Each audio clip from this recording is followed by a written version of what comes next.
लक्ष्मण भैया निषाद राजगुह से कहते हैं, निषाद जी, जिन राम जी को लेकर आप रो रहे हैं, ये राम जी कोई जीव नहीं है, फिर कौन है? राम ब्रह्म है। क्या कहा? राम ब्रह्म परमार्थ रूप। ये राम जी परमार्थ के स्वरूप है। निषाद जी पूछे ये परमार्थ क्या होता है? लक्ष्मण जी परमार्थ का डेफिनेशन बता रहे हैं। परमार्थ नहीं, परम परमार्थ क्या है? मन क्रम वचन, मन से, कर्म से और वचन से राम पद नेहु। नेहु मतलब नेह, नेह मतलब प्रेम, नेह मतलब प्रेम। कोई नेहु का नेहु हो, नेह का नेहु हो गया। मन से, वचन से और कर्म से यानी व्यवहार से श्री रघुनाथ जी के चरण में यदि प्रेम हो गया, यही मनुष्य के जीवन का परम परमार्थ है। इससे बड़ा कोई परमार्थ नहीं है। ये राम जी का परिचय दिया लक्ष्मण जी ने। अब यहां पर एक बड़ा विकट प्रश्न है। कौशल्या मैया को छोड़कर राम जी ने किसी से भी अपना असली परिचय नहीं बताया कि मैं भगवान हूं, ब्रह्म हूं, किसी से नहीं बताया। तो जिस बात को राम जी छिपा के घूम रहे हैं, उस बात को लक्ष्मण जी को क्या आवश्यकता थी निषाद राजगुह को बताने की? प्रश्न है ना। पिताजी कोई बात छिपा के रहे और बेटा जाके समाज में माइक लगा के उसका प्रचार करिए, उचित है क्या? राम जी जिस प्रसंग को छिपा के बैठे हैं, लक्ष्मण जी को क्या आवश्यकता पड़ी थी कि निषाद राजगुह को बता दिए कि राम जी जीव नहीं, राम जी ब्रह्म है और राम जी के चरण में प्रेम करना ही असली परमार्थ है। समझ रहे ना? प्रश्न को समझ रहे हैं ना? क्या आवश्यकता थी? यहां पर दर्शन करिएगा। कभी कभी होता क्या है, बात बताई जाती है किसी और को और समझ में आ जाती है किसी और को है? लक्ष्मण जी ये संवाद कर रहे हैं निषाद राजगुह से, और जहां ये दोनों लोग बात कर रहे हैं, वो जो छोटू जी खड़े हैं ना कैमरा लेके, उतनी दूरी पर ही केवट भैया खड़े होके पहरा दे रहे थे। यहां लक्ष्मण जी निषाद जी बैठ के बात कर रहे हैं, उतनी दूरी पर ही केवट जी खड़े होके सब सुन रहे हैं, पहरा दे रहे हैं, लेकिन ड्यूटी नहीं कर रहे हैं। काम तो है पहरा देने का, लेकिन सारा दिमाग उधर ही लगा के रखे हैं। अब व्यवहारिक स्तर की बात है। यदि आप यहां बैठे और बगल में दो आदमी जोर जोर से यदि बात करे तो आप ध्यान नहीं देंगे। यदि वो जोर जोर से बात करे तो आप ध्यान नहीं देंगे, और धीरे धीरे बात करने लगे ना तो आप परेशान हो जाएंगे, न जाने क्या बात हो रही है।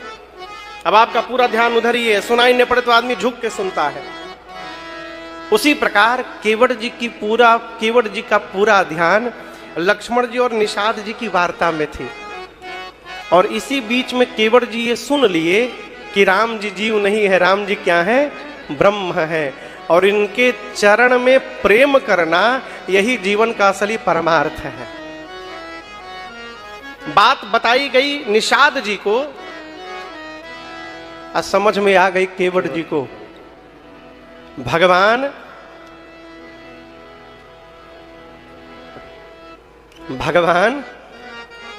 केवट भैया का उद्धार करना चाहते हैं, इसलिए लक्ष्मण जी को प्रेरित करके भगवान ने अपना परिचय प्रकट करवा दिया निषाद जी के सामने। ठीक ना? मैं क्यों कह रहा हूं? जो कार्य, अच्छा बताओ, निषाद जी जानते हैं ना कि राम जी के चरण में प्रेम करना ही परमार्थ है, तो जो काम केवट जी करने वाले हैं वो काम तो निषाद जी भी कर सकते हैं। क्यों नहीं किया? इसलिए नहीं किया कि जानना अलग विषय है, जान करके उसको सत्य मान लेना ये बिल्कुल अलग विषय है। निषाद जी केवल जाने हैं कि राम जी ब्रह्म है और इनके चरण में प्रेम करना परमार्थ है, लेकिन केवट भैया जान कर मान भी लिए हैं, इसलिए जो काम निषाद जी नहीं कर पाए वो केवट जी करने वाले हैं आगे। और इसका एक दूसरा भी कारण है। कहीं पर जाइए और सामने वाला यदि आपको कोई बैठने के लिए स्थान दे तो पहले विचार करना चाहिए कि हमारी योग्यता वहां बैठने की है कि नहीं है। यदि बिना क्षमता और योग्यता के आप बैठ गए तो वो आपकी मति को बावला कर देगा। सरकार, ये राम जी की बड़ाई है कि राम जी अपने बगल में बिठा रहे हैं, लेकिन हमको बगल में नहीं बैठना चाहिए, हमको चरण में बैठना चाहिए। बगल में बैठ जाने के बाद नीचे उतरने में बहुत कष्ट होता है। आप किसी को 2 दिन अपने बगल में बिठाइए और तीसरे दिन कहिए तुम नीचे बैठो, चेहरा उतर जाएगा। उतरेगा कि नहीं उतरेगा? निषाद जी को भगवान अपने बगल में बिठाए हैं मित्र बनाकर। अब बगल में बैठने के बाद पांव कौन धोने जाएगा? इसलिए निषाद जी नहीं धोए। पूरा परिचय मिला, सवेरा हुआ अगला दिन। भगवान बरगद जानते हैं? बरगद के वृक्ष में उसके जब पत्तों को आप तोड़ेंगे ना तो सफेद रंग का तरल पदार्थ निकलता है, उसको बरगद का दूध कहा गया है। सवेरे राम जी निषाद राजगुह से बरगद के वृक्ष के दूध को मंगाए और अपने केश में लगाकर लक्ष्मण भैया के साथ सिर पर राम जी ने जटाओं का मुकुट बना लिया। 14 वर्ष के लिए जटा बनाकर व्यवस्थित कर ली बाल को कि अब कौन कंघी करेगा, धोएगा, वन में रहना है। तो दूध लगाकर कि वो टाइट हो जाए, सिर पर जटाओं का मुकुट बना लिया प्रभु ने। ये दृश्य देखकर सुमंत जी रोने लगे। कहे प्रभु, आपके पिताजी ने कहा था 5 दिन वन दिखाकर वापस ले आना। राम जी सत्य की दुहाई देकर मना कर दिए और बरबस समझते हैं? बरबस मने जबरदस्ती बरियाई से बरबस राम जी ने सुमंत जी को रथ पर बिठाकर कहा अब आप अयोध्या जाइए। बरबस राम सुमंत पठाए और उसके बाद सुरसरी यानी गंगा जी, सुरसरी तीर आप तब आए। सुमंत जी को भेजकर राम जी, लक्ष्मण जी, सीता जी और निषाद राजगुह ये चारों लोग गंगा के किनारे पहुंचे हैं। गंगा जी को क्या करने के लिए? पार करने के लिए। हाँ, गंगा जी को पार करने के लिए। इसी दिन सुबह मैं बताऊं, निषाद केवट जी जब रात को पूरी बात सुने तो सवेरे होते केवट जी सीधे निषाद राजगुह के महल में गए। जाकर प्रणाम करके बोले प्रभु हम आपसे आज कुछ मांगने आए हैं। निषाद जी बोले मांगो, क्या चाहिए? केवट जी बोले मैं चाहता हूं कि आज मुझे छोड़कर कोई दूसरा नाविक गंगा किनारे न जाए। निषाद जी पूछे ऐसा क्यों, कोई स्ट्राइक तो है नहीं आज? केवट जी बोले मैं चाहता हूं कि राम जी मेरी नाव पर बैठकर गंगा के उस पार जाए। यदि दूसरा नाविक जाएगा तो राम जी को ऑप्शन मिल जाएगा और नहीं जाएगा तो मेरे पर ही बैठना पड़ेगा उनको। आप मेरी इतनी इच्छा पूरी कर दीजिए। निषाद राजगुह मुस्कुराए, बोले चलो ठीक है, कोई बात नहीं। पूरे श्रृंगवेरपुर में डुगडुगी बजाई गई कि कोई भी नाव चलाने वाला नाविक इनको छोड़कर गंगा किनारे नहीं जाएगा। केवट जी दौड़े गंगा किनारे, नाव किनारे बधी थी। किनारे से नाव को खोले, उस पर बैठे और नाव लेकर बीच गंगा में जाके खड़े हो गए। सोचे यदि किनारे रहूंगा तो राम जी कहीं आके सीधे चढ़ी जाएं। अब बोले ले चलो, फिर क्या करूंगा? इसलिए राम जी से आउट ऑफ रीच रखा जाए, उनसे उनके पहुंच से बाहर। सरकार बीच गंगा में ले जाके खड़े हो गए। राम जी, लक्ष्मण जी, सीता जी पहुंचे हैं पार जाने के लिए। अच्छा आप बताओ, राम जी और लक्ष्मण जी में नाव किसको मांगनी चाहिए? क्यों? हाँ, अच्छा तो मान लीजिए एक 15 साल का आदमी 5 साल के बच्चे के साथ यदि कहीं जाए तो बच्चे को नाव मांगनी चाहिए क्योंकि छोटा है वो। तो राम जी और लक्ष्मण जी में किसको मांगनी चाहिए? बोलिए। नहीं, राम जी को नहीं मांगनी चाहिए। अच्छा आप बताइए, स्वामी और सेवक यदि एक साथ जाएं, गुरु और चेला यहां द्वारिकापुरी दर्शन करने आए और उनको भेंट द्वारिका जानी है, तो गाड़ी की व्यवस्था चेला करेगा कि गुरु जी करेंगे? हाँ, चेला करेगा। स्वामी और शिष्य आए तो कौन करेगा? स्वामी और सेवक आवे तो राम जी लक्ष्मण जी में सेवक कौन है? इसलिए लक्ष्मण जी को व्यवस्था करनी चाहिए। छोटे हैं इसलिए नहीं करनी है, लक्ष्मण जी सेवक हैं, व्यवस्था लक्ष्मण जी को करनी चाहिए। लेकिन यहां व्यवस्था राम जी कर रहे हैं। जानते हैं क्यों? मांगने जा रहे थे लक्ष्मण भैया ही, परंतु राम जी अंतर्यामी है। राम जी जानते हैं कि आज केवट जी नाव मांगने पर लाने वाले नहीं है। केवट जी मना कर देंगे, नहीं लाऊंगा सरकार। और राम जी अपने भाई साहब को भी जानते हैं कि इनको ना सुनने की आदत नहीं है। यदि ये मांगने गए लक्ष्मण और केवट जी ना बोलेंगे, अब वो ना बोल दिए तो इनको आवेश आ जाएगा, और आवेश में कहीं ये बाण निकाल के मारी मत दे केवट को, तो मेरा भक्त मार दिया जाएगा। भगवान सोचे आज भगत जी को बचाना है, इसलिए राम जी ने लक्ष्मण जी से कहा कि भाई साहब आप पहले मैनेजमेंट सीखिए, कैसे व्यवस्था की जाती है। मैं मांग रहा हूं, आप सीखिए कैसे कोई वस्तु मांगी जाती है। राम जी बोले जो आज्ञा प्रभु। लक्ष्मण जी बोले। राम जी गंगा किनारे पहुंचे आगे, और आप दर्शन करिए, न केवट आना। भगवान ने केवट जी से हाथ फैलाकर कहा, केवट जी क्या आप अपनी नाव यहां ले आएंगे? केवट जी बोले नहीं लाएंगे। और केवल ये नहीं बोले नहीं लाएंगे, बोले मैं आपका मर्म जानता हूं इसलिए नहीं लाऊंगा। क्या जानता हूं?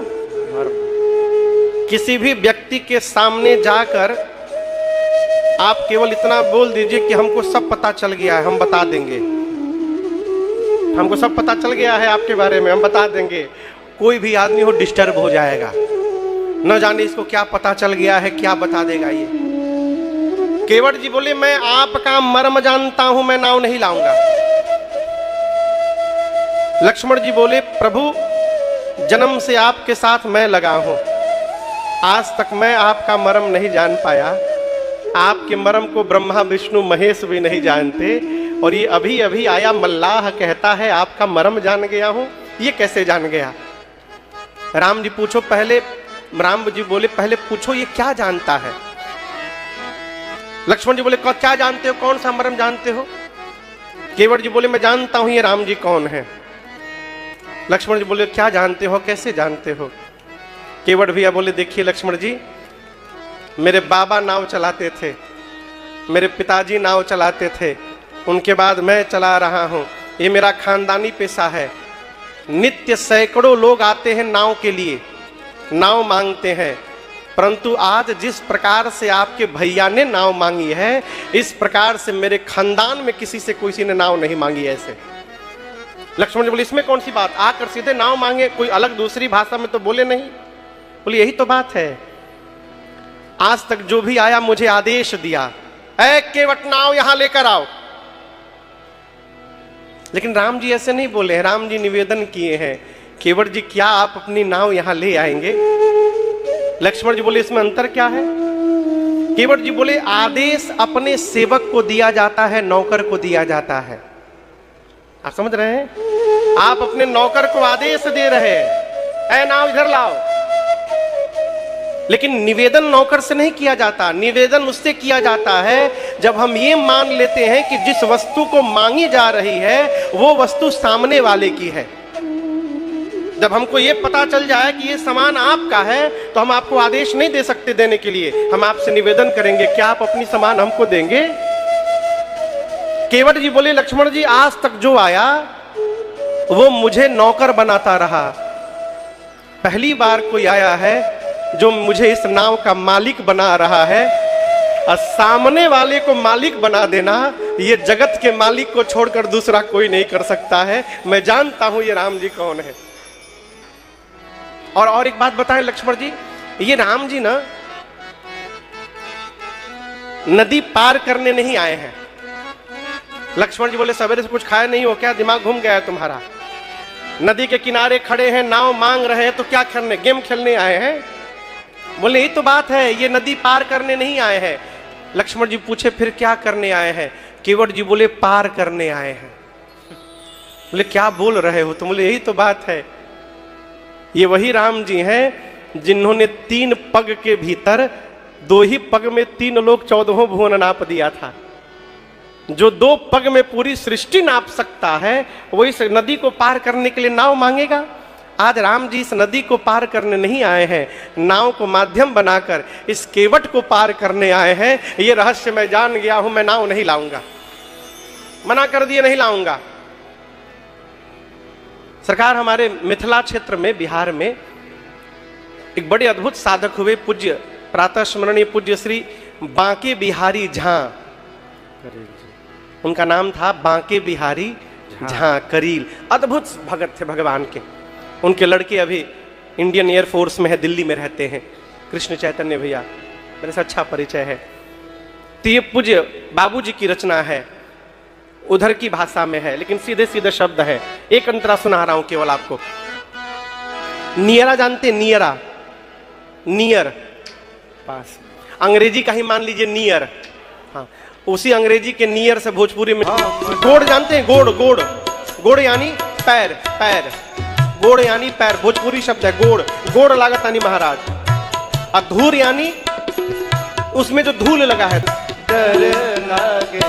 एक हिंदी का शब्द है तिरिया, तिरिया, तिरिया यानी स्त्री, तिरिया यानी स्त्री, महिला।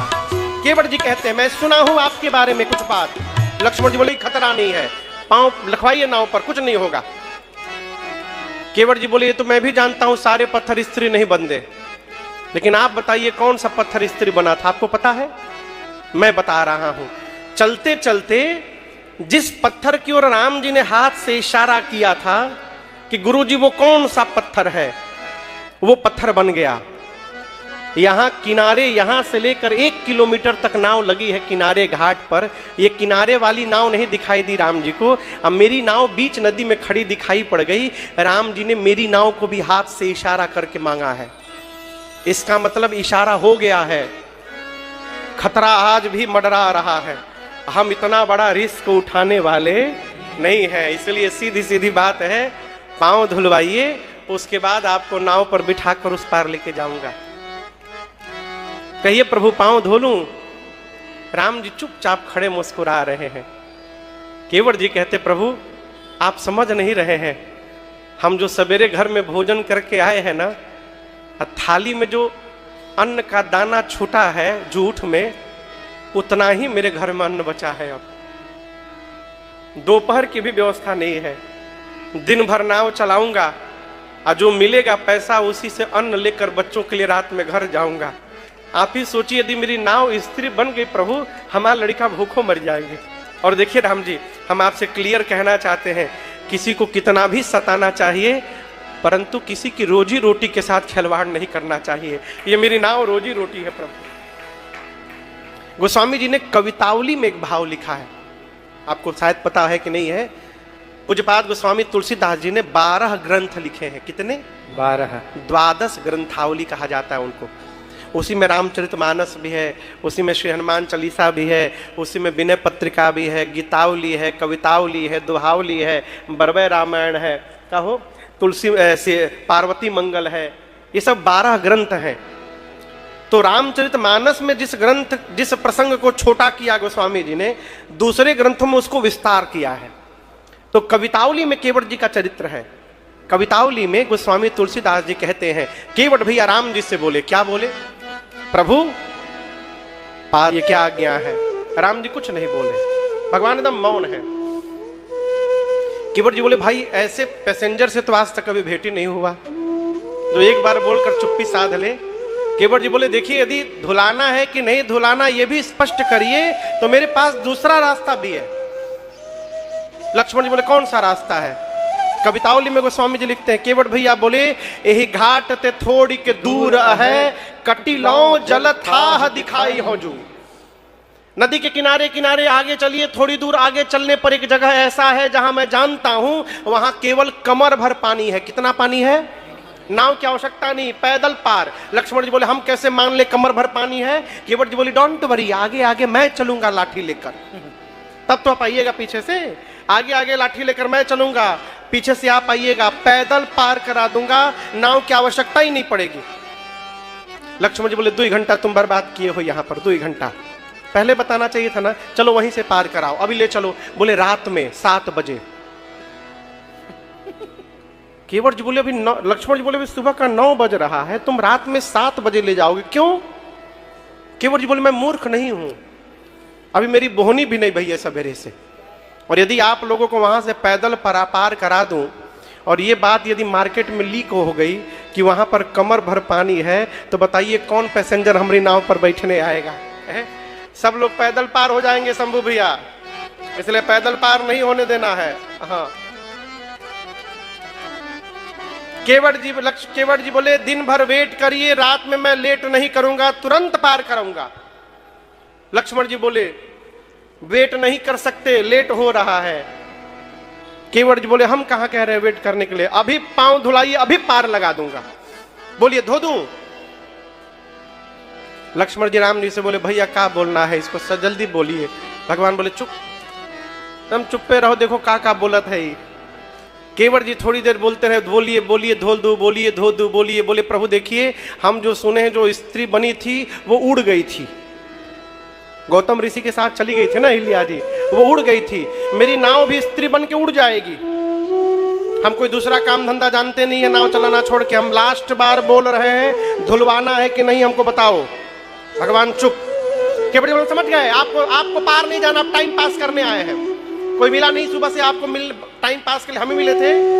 आप क्या समझते हैं मैं धोऊंगा तभी मुझे आनंद मिलेगा, मैं नहीं धोऊंगा तो उससे अधिक आनंद मिलेगा।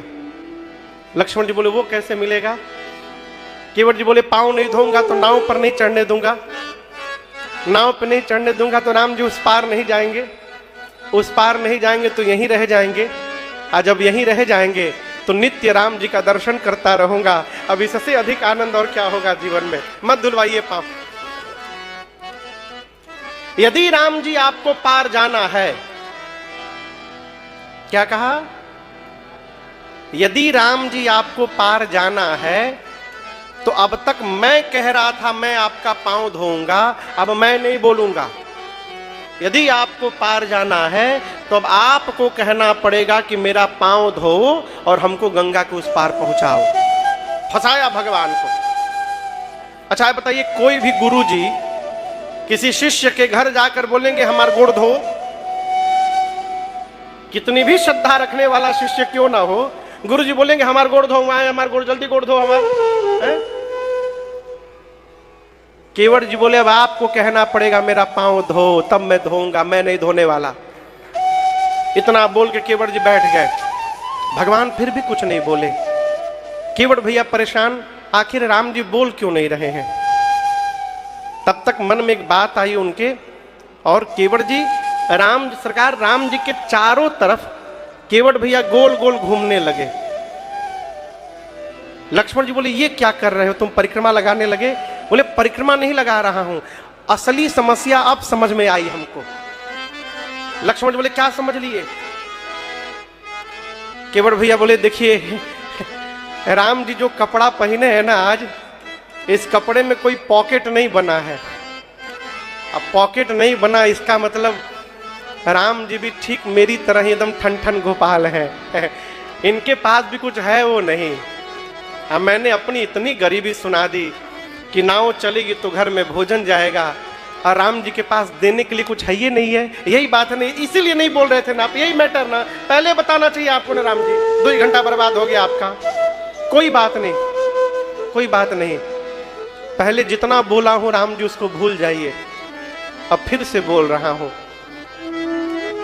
पांव धोऊंगा मैं, नाव पर बिठाऊंगा आपको, गंगा के पार पहुंचाऊंगा, और राम जी कसम खा के कहता हूं मैं कुछ मांगूंगा नहीं आपसे, ऐसे ही पार उतार करके और चुपचाप इस पार चला आऊंगा। राम जी कुछ नहीं मांगूंगा आपसे। यदि आपको मेरे बात पर विश्वास नहीं हो रहा हो तो मैं राम जी आपकी सौगंध लेता हूं और आपके पूज्य पिताजी की सौगंध लेता हूं, कुछ नहीं मांगूंगा। गोस्वामी जी यहां छंद लिखते हैं, पद कामा के पार पहुंचाऊंगा, कुछ मांगूंगा नहीं आपसे राम जी, ऐसे ही लौट के चला आऊंगा। आपकी सौगंध है और आपके पिताजी की सौगंध। देखिए, जैसे केवट जी ने राम जी और दशरथ जी की सौगंध ली, लक्ष्मण जी आग बबूला हो गए। बोले इसकी हिम्मत कैसे हुई, पिताजी और भैया की सौगंध ले ली इसने, निकाल कर बाण धनुष पर चढ़ाकर खींच दिए, बोले मार डालूंगा इसको। इसकी हिम्मत कैसे हुई, खींच दिए लक्ष्मण जी बाण सीने पर केवट जी के। केवट जी बोले मैं डरने वाला नहीं हूं, चला दीजिए, चला दीजिए, मैं डरने वाला नहीं हूं। आपको क्या लगता है आप बाण चलाएंगे तो मैं मर जाऊंगा? मैं मरूंगा नहीं आज। लक्ष्मण जी बोले असली बाण है, मर जाओगे। केवट जी बोले आप नहीं समझ रहे हैं, मुझे भी पता है कि मरते समय आपके भैया का नाम यदि मुख पर आ जाए तो जीव का उद्धार हो जाता है, मैंने सुना है। और आप जब बाण मारोगे ना तो मेरे मुख पर आपके भैया का नाम नहीं, मेरी आंखों के सामने साक्षात राम खड़े रहेंगे। ऐसी मृत्यु किसको मिलेगी जगत में है? मैंने सुना है कि मरने वाले के मुख में गंगा जल डाला जाता है।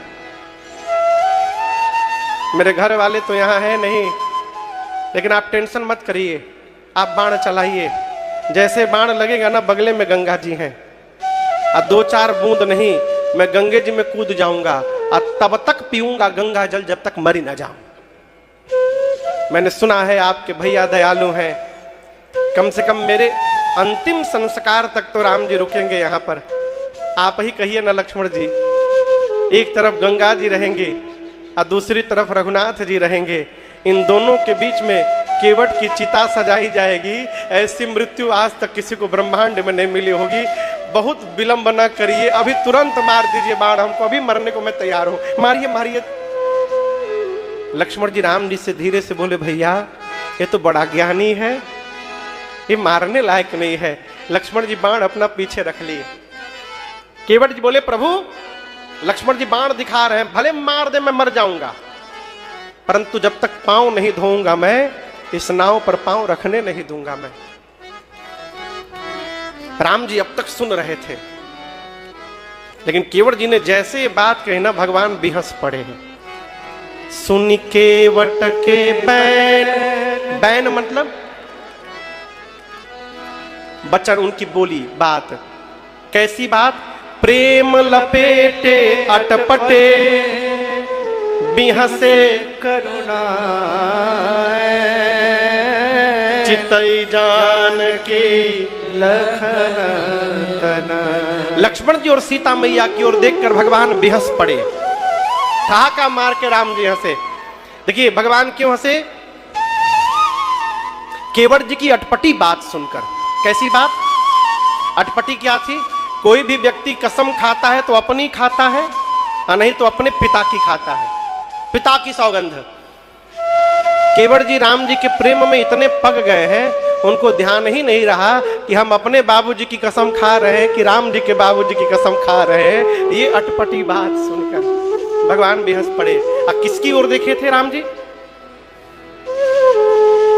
जानकी जी, चितई जानकी लखन तन। राम जी सीता जी और लक्ष्मण जी की ओर देखे। जानते हैं क्यों? राम जी सीता मैया से कहना चाहते हैं देवी, मेरे पांव को जब आपके पिताजी ने धोया था तो उसके बदले में आपके पिताजी ने मुझे आपको दिया था। मैं फ्री में अपना पांव नहीं धुलवाता हूं कहीं। आपके पिताजी ने मेरा पांव धोया विवाह में तो आपको दिया, लेकिन आपके सामने आज ये केवट फ्री में धोने वाला है, अब मुझे कुछ देने होने वाला नहीं है। आप देखिएगा राम जी के दाहिने पांव की सेवा लक्ष्मण जी करते थे, अब बाएं पांव की सीता मैया। मजाल था कि लक्ष्मण जी बायां पांव छू दे राम जी का। न लक्ष्मण जी बायां पांव छूते थे, न सीता जी दायां पांव छूती थी। बंटवारा हुआ था। एक गुरु जी के 2 चेला थे।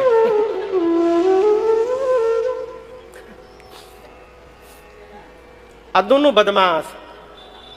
तो गुरु जी की सेवा कर रहे थे। गुरु जी बोले देखो कोई झगड़ा नहीं करेगा, तुम काम करो,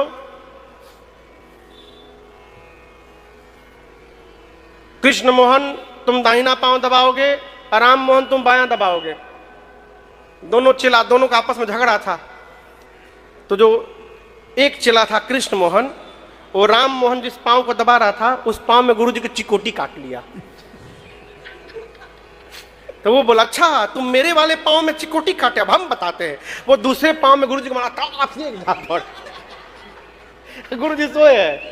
बोला अच्छा मेरे वाले पाँव में तुम झापड़ मार दिया। वो लोहा उठाकर मारा दूसरे गुरु में, एक लोहा, गुरुजी का पाँव टूट गया। ऐसे सेवक। लेकिन लक्ष्मण जी और सीता जी ऐसी सेवा नहीं करते थे। देखिए सेवा भी ना एक अद्भुत धर्म है। मानस में कहावत है, हरि गिरि ते गरु सेवक धर्मो। ये निष्ठा से करते थे। लक्ष्मण जी दाहिना पांव, सीता मैया बायां पांव है। भगवान कहना चाहते हैं कि आप दोनों अपने हिस्से के पांव को दूसरे को स्पर्श नहीं करने देते थे, और आज आप दोनों के सामने ये मेरे दोनों पांव को धोने वाला है और आप कुछ नहीं कर पाओगे, मूक दर्शक रहोगे यहां पर। भगवान हंसे और करुणा सिंधु रघुनाथ जी ने केवट जी पर कृपा करके आज्ञा दे दी। क्या? कृपा सिंधु बोले मुस्काए, कृपा सिंधु बोले मुस्काए, सोई करु जेहि तव नाव न जाए, सोई करु जेहि तव नाव न जाए। तव मतलब क्या होता है? तव तव तव मतलब, तव मतलब आपका, तव यानी आपका। सोई करु जेहि तव नाव न जाए, सोई करु जेहि तव नाव न जाए। भगवान ने कहा केवट जी चलिए मैं आपसे कहता हूं, आप वही करिए जिससे आपकी नाव बच जाए। केवट जी बोले क्या करिए? क्या करिए? आपको पता है मैं गंवार हूं, इतनी गूढ़ भाषा समझ में नहीं आती हमको, हमको साफ साफ बताइए क्या करना है। लक्ष्मण जी बोले भैया हमको एक चांस दीजिए समझाने का, हम जब समझाएंगे तो सब समझ में आएगा इनको। राम जी बोले नहीं नहीं मैं ही समझाता हूं। तब राम जी ने क्लियर कह दिया, बेगी आनु जल पाय पखारो, बेगी आनु जल पाय पखारो, होत विलंब उतारहि पारो, होत विलंब उतारहि पारो, होत विलंब उतारहि पारो, होत विलंब उतारहि पारो। भगवान ने कह दिया बेगी आनु जल। बेगी मतलब हाँ, आनु जल, जल यानी गंगा जल। जल कहा गया, पानी नहीं कहा गया। क्या कहा? बेगी आनु जल अपाय पखारो, अहोत विलंब उतारहि पारो। बहुत लेट हो गया, वी आर गेटिंग लेट, जल्दी पांव धोकर उस पार उतारिए। भगवान ने कह दिया ना। बोलिए अब तो केवट जी को जाना चाहिए। जैसे भगवान ने कहा केवट जी अब तक खड़े थे, और जैसे राम जी ने कहा बैठ गए, बैठ गए। सरकार लक्ष्मण जी टेंशन में आ गए। बोले राम जी से भैया ये तो बैठ गए।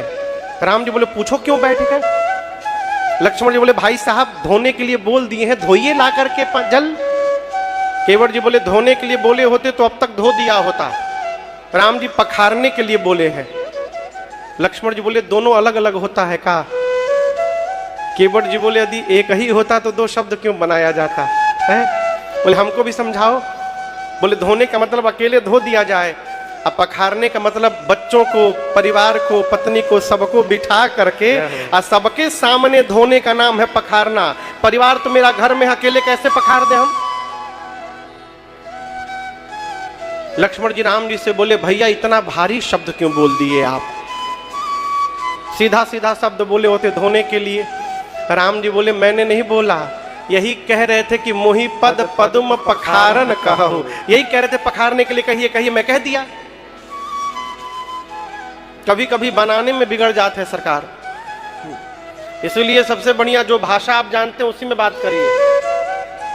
कहो नया शब्द प्रयोग करने के चक्कर में अर्थ का अनर्थ हो जाता है। ये विनायक जी 2012 से 12 से न हो, दिसंबर 2012 से सेवा में है ठाकुर जी की तबला पर।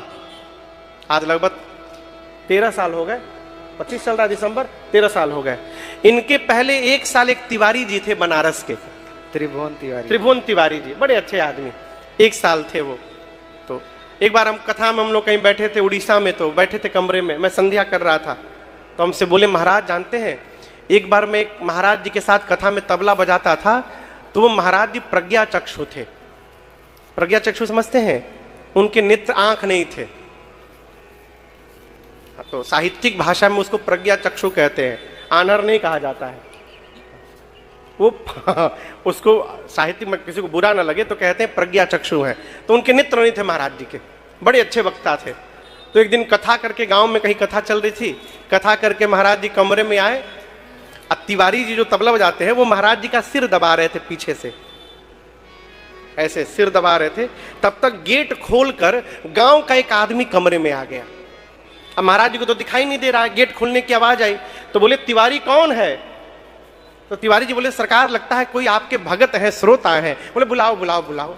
वो गांव का आदमी बेचारा सीधा साधा आदमी आके बैठ गया। महाराज जी पूछे क्या बात है बताओ। तो उनके पास कोई संशय होगा, कोई शंका थी छोटी सी एक।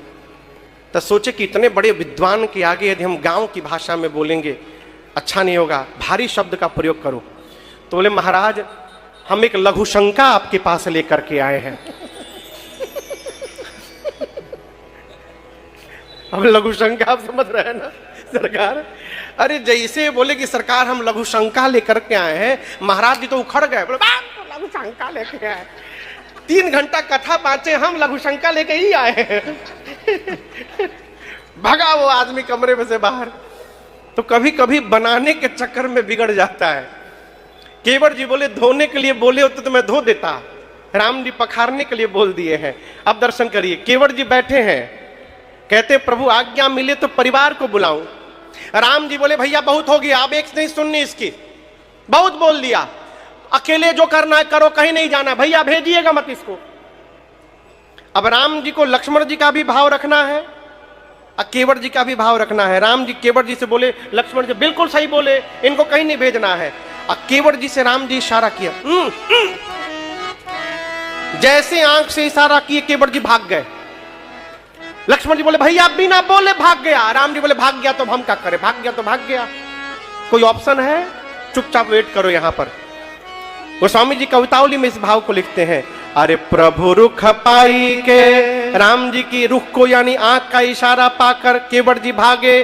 बुलाई बालक घर नीहू, पत्नी को बुलाया, बच्चों को बुलाया, सब रास्ते में जमा हुए। केवट जी बोले चुपचाप जल्दी गंगा किनारे जाओ, 2 पुरुष मिलेंगे, एक सांवले रंग के गोरे रंग का, ध्यान रहे गोरके के पास भूल कर मत जाना, इज वेरी डेंजरस, हर बात पर बाण निकाल के खड़ा हो जाता है। सांवले वाले तो बोलते ही नहीं है, जाना उनको प्रणाम करके चारों ओर से घेर करके बैठ जाना। पत्नी ने पूछा ये घेराबंदी क्यों करना है? केवट जी बोले 3 घंटे से खड़ा किया हूं, 2 घंटा भी और खड़ा करना है उनको, घिरे रहेंगे तो भाग नहीं पाएंगे। केवट जी का परिवार आया, बंदी के चरण अचहू देसी बैठे घेरी, पूरा परिवार राम जी को घेर करके बैठ गया। लक्ष्मण जी मन ही मन बोले और धुलवाइए पांव, घेराबंदी शुरू हो गया। केवट जी के बच्चों से बोले कहां गए तोहार बाबूजी, कहां गए? बच्चे बोले हम कहा जानी कहां गए। केवट जी घर गए थे, कहे बर्तन लाने के लिए। किसमें धोएंगे? आप लोग कठौता जानते हैं? कठौता, कठौती लोहा का होता है ना, कितना सुंदर कठौता। कई लोग लोहा में भी हाँ कर रहे हैं। किसका होता है कठौता? लकड़ी का। उसमें भी दो तरह का होता है, एक कठौता और एक कठौती। मेल फीमेल उसमें भी होता है। कठौता पुल्लिंग है, पुरुष तत्व प्रधान, और कठौती स्त्रीलिंग है, स्त्री तत्व प्रधान। केवट जी सोचे कठौता ले चलूं कि कठौती।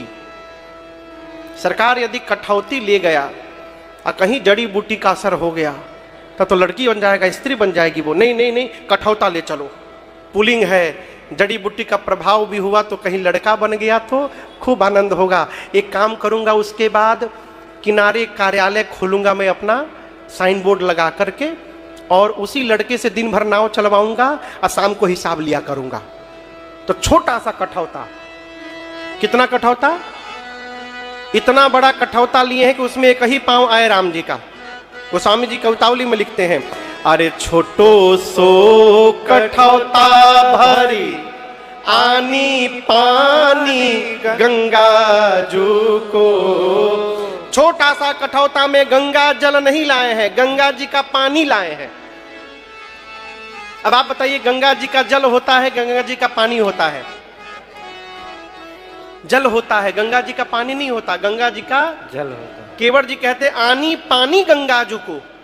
कठौता में गंगा पानी लेकर आए, कठौता का साइज देखते लक्ष्मण जी आग बबूला हो गए।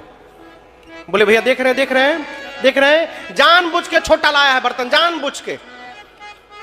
केवट जी बोले लक्ष्मण जी मेरे घर का सबसे बड़ा बर्तन यही है, छोटा आदमी का सब सामान छोटा होता है। आपको जो छोटा दिख रहा है ना, जब आप मेरी आंख से देखिएगा आपको यही बड़ा दिखाई देने लगेगा। हम क्या कर ले? बोले प्रभु गंगा पानी ले आया हूं। लक्ष्मण बोले महामूर्ख हो, गंगा जी में जल होता है, पानी नहीं होता। केवट जी बोले आपके लिए होता होगा। गोमुख से तो गंगा का जल ही निकला था, लेकिन हम लोग गंगा के किनारे रहने वाले मल्लाह इसी में कपड़ा धोते हैं, इसी में बर्तन धोते हैं, इसी में गंदगी साफ करते हैं, इसी में अपने को धोते हैं, और इस गंगा जल को गंदा करके हम लोगों ने गंगा पानी बना दिया है। इसलिए गंगा पानी कह रहा हूं प्रभु, लेकिन इस गंगा पानी को आपके चरणों के पास लाकर फिर से गंगा जल बनाना है नाथ, इसलिए मैं लेकर के आया। लाकर रखे, भगवान से बोले प्रभु दाहिना पांव रखिए। राम जी उसमें दाहिना पांव रखे, केवट जी पूरा रगड़ के धोए, अब दाहिना पांव निकाल करके पोंछ करके नीचे रखे राम जी का, अब पूरा पानी कठौता का पी गए। बोले प्रभु धोए हुए पानी में दूसरा पांव डालूंगा तो जूठा हो जाएगा। पूरा पानी पी गए, कहे प्रभु फिर से पानी लेके आता हूं। लक्ष्मण जी बोले प्रभु मुझे इसी का डर था, ये टाइम पास कर रहा है केवल, देखिए। राम जी बोला अच्छा एक ही बार न लाएगा, लाने दो। केवट जी गए, दूसरी बार फिर कठौता में जल लाए, राम जी का बायां पांव धोए और धो करके बैठ गए। राम जी बोले निकालो पांव, निकालो कठौता से बाहर। केवट जी बोले प्रभु एक गलती हो गई हमसे। राम जी बोले क्या कर दिए? बोले प्रभु दाहिना पांव धो दिया था, पोंछ भी दिया था, आप फिर से नीचे रख दिए, फिर से धूल लग गया उसमें। राम जी बोले ऐसे तो जितनी बार धोगे उतनी बार लगेगा। बोले इसीलिए तो बायां नहीं निकाला हूं, इसको मैं धोकर पोंछ देता हूं, और उसके बाद राम जी आप ना इसको मेरे गमछे के ऊपर रख दीजिए पांव बायां, तो इसमें धूल नहीं लगेगा प्रभु। और दाहिना एक बार और धोना पड़ेगा हमको प्रभु, धूल उसमें लग गया है। राम जी लक्ष्मण जी बोले भैया अब बर्दाश्त नहीं हो रहा है, अभी तो डबल मारने लगा, अभी दाहिना दोबारा धोएगा। राम जी बोला अच्छा ठीक कोई बात नहीं, जाओ। तीसरी बार जल लाए, दाहिना पांव दोबारा धोए। भगवान केवट जी के गमछे पे खड़े हैं, और केवट जी तीनों बार का पानी जल पी गए। अब भगवान बोले अब हो गया। लक्ष्मण जी बोले हो गया ना, जो चाहते थे हो गया, अब नाव पर बिठाओ, ऊपर ले चलो उस पार। केवट जी बोले क्या हो गया? क्या हो गया? हमारे बच्चे हमारा मुंह देखने आए हैं, ये जो बच्चे हमारे गोला बना के बैठे हैं मुंह देखने आए हैं। राम जी आप ध्यान नहीं दिए थे, मैं जब तीसरी बार पी रहा था ना पानी, तो ये जो मेरा छोटका था, छोटका ये ऐसे मुंह खोल के बैठा था प्रभु, एक बार और जी पांव धुलवा लीजिएगा नाथ, एक बार तो थोड़ा बच्चों को प्रसाद मिल जाएगा, एक बार प्रभु और पांव धुलवा लीजिए। राम जी बोले अच्छा ठीक है जाओ। चौथी बार गए, जल लाए। आप उस दृश्य की कल्पना करिए, राम जी खड़े हैं, पूरा परिवार बैठा है, जल लाए, भगवान का दाहिना पांव धोए, और सरकार केवट जी से पहले पांव धोकर चरणामृत पीने का नियम नहीं था। केवट जी से पहले पांव धोकर चरणामृत पिया नहीं जाता था, उस जल को घर में छिड़क करके घर को शुद्ध किया जाता था। चरणामृत पीने के प्रथा के जन्मदाता हमारे केवट भैया हैं, इनसे ही यह प्रथा प्रारंभ हुई। कैसे चरणामृत पिया जाता है पता है आप लोगों को? कैसे पिया जाता है पता है? नहीं, हाँ हाँ, देखिए ये जो हाथ है ना, दाहिना हाथ, इसको गऊ के कान के समान बनाना है, गऊ कर्ण जैसा। तो कैसे बनेगा? ये जो अंगूठा है ये तर्जनी है ना सरकार, तर्जनी कहलाती है ना। अंगुष्ठ को तर्जनी के मूल में लाइए, जड़ में, यहां पर, इसके नीचे यहां जड़ में अंगुष्ठ को लाएं और इसको थोड़ा सा मोड़िए, मोड़ दिए। अब देखिए यहां गड्ढा हो गया बीच में, इसको गऊ कर्ण कहते हैं, ये गाय का कान का शेप हो गया। ठीक, अब इसके बाद चरणामृत यहां ले करके बीच में, और यहां से पान करना चाहिए, ब्रह्मरंध्र है ये पोर्शन, यहां से ले करके पीना चाहिए। पी करके चरणामृत पीने के बाद हाथ धोना नहीं चाहिए, उसको शरीर में मल लेना चाहिए, रगड़ लेना चाहिए। पंचामृत जब पीते हैं, पंचामृत दूध दही घी से जो मिलके बनता है, उसको पीने के बाद हाथ धोना चाहिए। पीते समय आवाज नहीं होनी चाहिए, ले करके चुपचाप। कई लोग पीते हैं पूरा मोहल्ला जान जाए कि पी रहे हैं,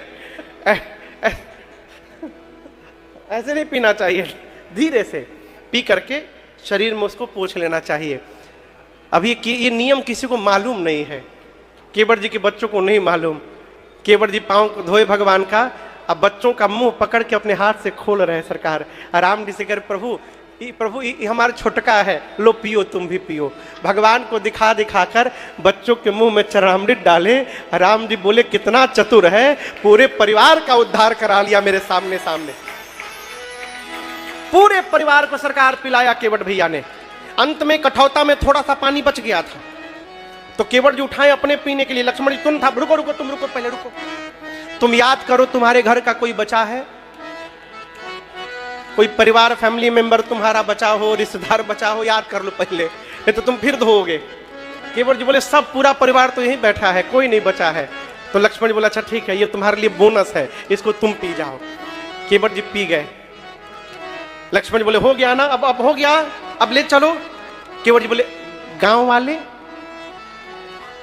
वाले क्या होगा, आप तो उस पार चले जाएंगे, हमको लौट कर इसी पार आना है, ये गांव वाले हमको छोड़ेंगे? अकेले अकेले पी लिए, परिवार को पिला दिए, हम लोग को भूल गए, प्रभु क्यों झंझट में डालना चाहते हैं? इसके बाद तो कोई बचा ही नहीं, किसके लिए बोलूंगा, आखिरी बार राम जी।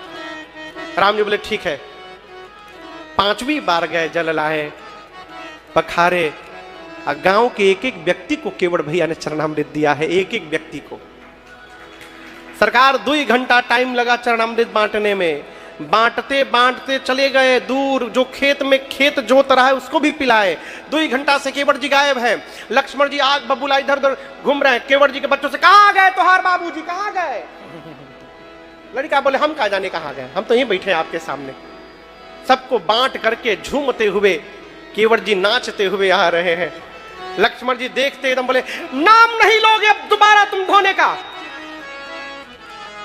केवट जी सोचे अब बोलूंगा तो मार डालेंगे, तो केवट जी लक्ष्मण जी के पास नहीं गए, केवट जी सीधे राम जी के पास गए और जाके बोले प्रभु नमस्ते। राम जी प्रभु, राम जी बोले क्या है ये? बोले प्रभु एक बार और धोऊंगा मैं, एक बार राम जी और धोऊंगा। राम जी बोले किसके लिए धोओगे आप? अब कौन बच गया, किसके लिए धोओगे? अपने पिए, परिवार को पिलाए, गांव वालों को पिलाए, आपका खेत में डाल के पेड़ उगाओगे? अब किसके लिए धोओगे? कितना विलंब हुआ है तुमको कुछ पता है? हम कब से पार जाने के लिए यहां पर खड़े हैं। केवट जी बोले प्रभु ऐसे मत बोलिए, आपसे पहले कई लोग पार होने के लिए यहां खड़े हैं, कई लोग। और आज से नहीं खड़े हैं, युगों से खड़े हैं यहाँ पर पार जाने के लिए। राम जी बोले दिखाई तो कोई नहीं दे रहा है। केवट जी बोले यही तो बात है नाथ, आप यदि देख लिए होते ना वो सब पार हो गए होते, आपकी दृष्टि ही नहीं गई उधर, इसलिए सब फंसे हैं आज तक। भगवान बोले किसकी बात कर रहे हो? बोले मैं अपने पितरों की बात कर रहा हूं नाथ, मेरे सारे पितर फंसे हैं। इस अधम ने आज तक अपने पितरों को एक लोटा जल भी नहीं पिलाया है नाथ। लेकिन प्रभु आज जो स्वाद मुझे मिला है ना, यही स्वाद मैं अपने पिताजी को देना चाहता हूँ, यही स्वाद मैं अपने बाबा जी को देना चाहता हूँ नाथ। एक बार यदि पांव धुलवा लीजिएगा, इसी चरणामृत से अपने पितरों का नाम लेकर उनको तर्पण करके और उनके जन्म जन्मांतर के प्यास को समाप्त कर देना चाहता हूं मैं। एक बार धुलवा लीजिए। जैसे केवट भैया ने बात कही, राम जी अनुमति दे दी और बाबा कहते हैं केवट राम रजाय सुखों को तर्पण देना था, इसलिए धोते समय अति आनंद उमगे अनुराग। अति आनंद, अति उमंग और अति अनुराग के साथ केवट जी ने पांव को पखारा और राम जी को साक्षी बनाकर उस जल से अपने पितरों को तर्पण देकर केवट भैया ने सभी पितरों को मुक्त कर दिया एक ही बार में। देवता आकाश से आज केवट भैया पर पुष्प की वर्षा करके कहते हैं आज धरती पर केवट जी जैसा भाग्यशाली दूसरा कोई नहीं है, पुण्यशाली कोई, यही सम पुण्य पुंज को नहीं। पांव पखारे। आपको एक बात बताऊं, जिस समय कठौते में राम जी पांव रखे थे गंगा जल में, गंगा जी जो बह रही थी उनमें हलचल हो गया था, उफान आ गया। मिश्रा जी, धारा तेज हो गई। जानते हैं क्यों? गंगा जी केवट जी से कहने लगी, केवट जी आपने जो मेरे ऊपर उपकार किया है आज, मैं कभी इस उपकार का ऋण उतार नहीं पाऊंगी। एक ब्रह्मा जी थे और शंकर जी थे जिन्होंने मिलकर मुझे प्रभु के चरणों से दूर कर दिया। गंगा जी तो राम जी के चरण से निकली है ना सरकार। गंगा जी कहती है कि एक ब्रह्मा जी हुए और शंकर जी हुए जिन्होंने मुझे इन चरणों से दूर कर दिया। धन्य है केवट जी आप, जो इस गंगा को फिर से राम के चरणों तक ले आए। मैं आपका उपकार कभी भूल नहीं पाऊंगी जीवन में। सरकार धारा बढ़ गई गंगा जी में। राम जी नाव पर बिठाकर सीता जी को, राम जी को, लक्ष्मण जी को, निषाद राजगुह को बिठाकर केवट जी नाव किनारे से निकाले। इतनी तेज धारा है कि नाव अपने आप भागने लगी। केवट जी कहते मां मां मां मां मां, शांत होइए मां, लहरों को शांत करिए। आप तो ऐसे भाग रही हैं कि नाव तुरंत उस पार लग जाएगी। यदि आज अपने लहरों को आप रोक लेंगी ना, तो मैं 2 घंटा इसी में गोल गोल घुमाऊंगा राम जी को, ले ही नहीं जाऊंगा उस पार के, उतर के जाए वो। केवट जी प्रार्थना करते हैं गंगा जी से, मां मेरे पहले सीता मैया उतरी, फिर रघुनाथ जी उतरे, फिर निषाद राजगुह उतरे, फिर लक्ष्मण जी उतरे, और सबको उतारने के बाद अब केवट उतरी दंडवत कीन्हा। केवट जी ने क्या किया? उतर के क्या किया? दंडवत किया। आप भगवान से मिलने के 8 घंटे बाद दंडवत करेंगे? केवट जी ने अब तक राम जी को ऐसे भी नहीं किया था। जब उस पार उतार लिए, फिर उतारने के बाद लौट गए धरती पर। क्यों? केवट जी जानते हैं कि यदि केवट तुमने पहले प्रणाम कर लिया दंडवत राम को, फिर तो जो राम जी बोलेंगे वो करना पड़ेगा। नहीं नहीं, मैं पहले अपनी वाली करूंगा, अब मेरे मन वाली जब सब पूरी हो जाएगी तब मैं दंडवत करूंगा। उस पार उतारे और उतार कर केवट जी चरणों में लौट गए भगवान के। आपको बताऊं, राम जी ने उठाया नहीं केवट जी को, और ये भगवान का स्वभाव नहीं है। हमारे सामने कोई आके तन के खड़ा हो जाए ना, हमको बर्दाश्त नहीं होता। सरकार, जीव के सामने कोई खड़ा हो जाए, जीव को बर्दाश्त नहीं होता। भगवान के सामने कोई गिर जाए, ये भगवान को बर्दाश्त नहीं होता। ये अंतर है। ये राम जी का स्वभाव नहीं है कि उनके सम्मुख कोई गिर जाए भगवान उसको उठाए नहीं। लेकिन आज राम जी ने केवट जी को नहीं उठाया। जानते हैं क्यों? संकोच के कारण। राम जी सोचते हैं ये सेवक है, ये कह दिया कि मुझे कुछ नहीं चाहिए, मैं तो स्वामी हूं ना, मेरा धर्म यही कहता है कि केवट को बिना कुछ दिए भेज दो, और यदि आज उठा लूंगा तो उठाने के बाद मैं दूंगा क्या? मेरे पास कुछ नहीं है देने के लिए। आज इनको इस संकोच के कारण रघुनाथ जी उठा नहीं रहे। और गोस्वामी जी कहते हैं कि प्रभु के मन के इस भाव को मेरी मां जानकी जान गई। पिया ही की सिय जान निहारी। मां समझ गई राम जी क्या सोच रहे हैं। मां तुरंत अपने हाथ से सोने की अंगूठी निकाली और कहा, मां ने कहा, प्रभु कोई बात नहीं, आप केवट जी को ना ये अंगूठी दे दीजिए, नाथ, अंगूठी दे दीजिए। राम जी बोले, अपने हाथ से निकाल लिया आपने सीता जी? मां ने कहा, प्रभु ये मेरा हाथ तो है नहीं नाथ, ये मेरा हाथ नहीं है। विवाह के समय जैसे पिताजी ने इस हाथ को आपके हाथ में दिया था, ये उसी समय से आपका हाथ बन गया था, ये मेरा तो है ही नहीं। और आपकी मर्यादा के आगे, आपके सम्मान के आगे इस सोने की अंगूठी का कोई मेरे लिए अर्थ नहीं है, मतलब नहीं है। आप संकोच से बाहर निकलिए, केवट जी को यह अंगूठी दे दीजिए। वो अंगूठी राम जी लिए नहीं, मां के ही हाथ में थी। राम जी ने केवट भैया से कहा, केवट आपकी मां उतराई दे रही है, स्वीकार करिए। कहे ऊ कृपाल ले ही उतराई।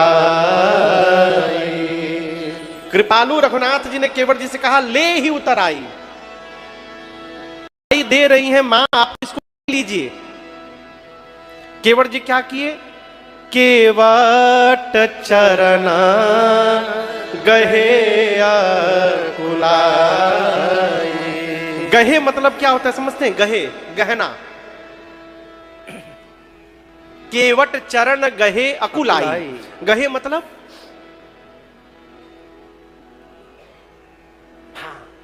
गहे मतलब बाहों में पकड़ लेना, उसको गहना पकड़ लेना। अकुला यानी व्याकुल होकर। अब तक केवट जी पांव में गिरे थे, जब राम जी बोले मां दे रही उतराई ले लीजिए, अब केवट जी इतने विह्वल हो गए, राम जी के चरणों को भुजाओं में पकड़ लिए। कहे, प्रभु ऐसा अन्याय ना करिए मेरे ऊपर, मैंने सौगंध लिया है कि मैं नहीं लूंगा, और आप बरबस देकर मेरा सौगंध तोड़ना चाहते हैं। आप मुझे उतराई दे रहे हैं, क्या अब तक मुझे उतराई मिला नहीं है प्रभु? राम जी ने कहा, मैंने तो कुछ नहीं दिया आपको। केवट जी बोले, प्रभु जिस चरण को देखने के लिए महात्मा लोग जन्म जन्मांतर तपस्या करते हैं, आपने उसी चरण को धोने का अवसर मुझे प्रदान कर दिया। अब इससे अधिक जीवन में और क्या चाहिए? इससे अधिक क्या चाहिए? जिसकी मेरी पात्रता नहीं है उसका अधिकार आपने मुझे दिया नाथ, मुझे कुछ नहीं चाहिए अब। ये कौन कह रहा है? केवट जी। वो केवट कह रहे हैं जिनके घर में रात का भोजन नहीं है। कहते, प्रभु मुझे कुछ नहीं चाहिए, बहुत मिल गया हमको, अब कछुना न चाहिए मोरे। केवट जी बोले, प्रभु अब मुझे कुछ नहीं चाहिए, मुझे बहुत मिल गया। मैं बार बार निवेदन करता हूं, कभी भी ये मत देखिए कि आपको क्या नहीं मिला है। हमेशा ये प्रयास करिए कि भगवान ने आपको क्या क्या दे दिया है, कभी कष्ट नहीं होगा जीवन में।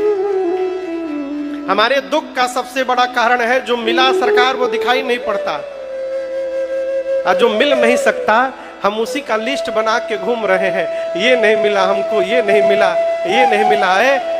कोरोना के बाद भी हम और आप जीवित बचे हुए हैं, इससे बड़ी और कृपा क्या होगी भगवान? केवट जी कहते प्रभु हमें कुछ नहीं चाहिए, बहुत मिल गया। आप भी ठाकुर जी से कहा करिए प्रभु बहुत दे दिया आपने, अब कुछ नहीं चाहिए। हम आपको सत्य एक बात बताएं, एकदम सत्य, यदि कर्म का हिसाब ठीक से होने लगे ना, जो हम कर्म करते हैं उसका ठीक से भगवान हिसाब निकालने लगे, तो जो मिला है वो भी समाप्त हो जाएगा। ये तो सत्य मानिए कि भगवान दोष देखते ही नहीं है। ठाकुर जी दोष नहीं देखते, इसलिए सब बचा